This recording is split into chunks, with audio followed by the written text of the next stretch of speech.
วนแท่นอเสียงพินนี่นอเสียงแค้นนี่นอ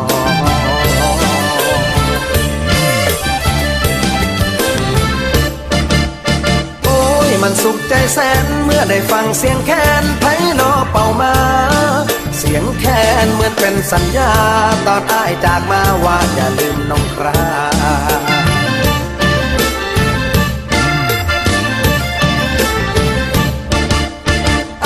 ได้ฟังเสียงพินเมื่อได้ยินเสียงแค้นเหมือนได้อยู่แดนแคว้นถิ่นอีสา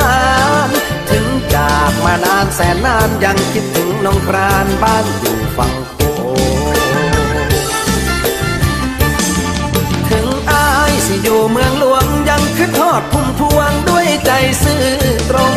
ยามใดคิดถึงอนงจ้างวงไหมทั้งวงมาร้องเพลงกล่อมน้องจ้างวงไหมทั้งวงมาร้องเพลงกล่อมน้อง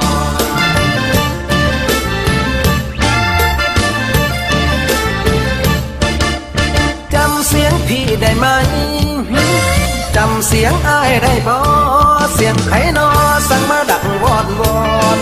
เสียงนี้คือพี่ไม้พี่รมพรที่เคยกล่อมน้องนอนจนฟ้าแจ้งจางปางจางปางฟ้าแจ้งจางปางนอนกะสร้างเจ้าบ่นอนกะสร้างพี่ยังโน้มนั่งเฝ้าตนเจ้ากะไลยุ่งนั่งข้างมุมจนหุงข้าตาสักกูหน้ามันขันสวงกันอยู่ยามเศร้า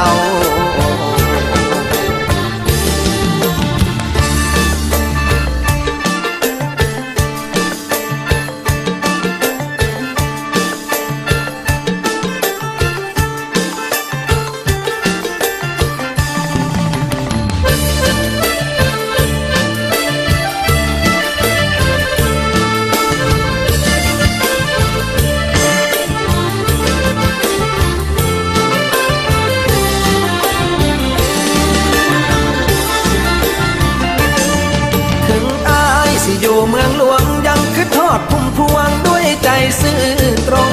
ยามใดคิดถึงอนงจ้างวงไหมทั้งวงมาร้องเพลงกล่อมน้องจ้างวงไหมทั้งวงมาร้องเพลงกล่อมน้อง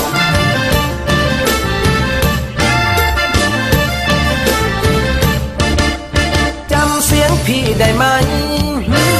จำเสียงอ้ายได้บ่เสียงไผนอสั่งมาดังวอนวอนเสียงนี้คือพี่ไม้พี่รมพรที่เคยกล่อมน้องนอนจนฟ้าแจ้งจางปางจางปางฟ้าแจ้งจางปางนอนกะสร้างเจ้าบ่นอนกะสร้างพี่ยังโน้มนั่งเฝ้าตนเจ้ากะไลยุ่งนั่งข้างมุมจนหุงข้าตาสักกูหน้ามันขันสวงกันอยู่ยามเศร้า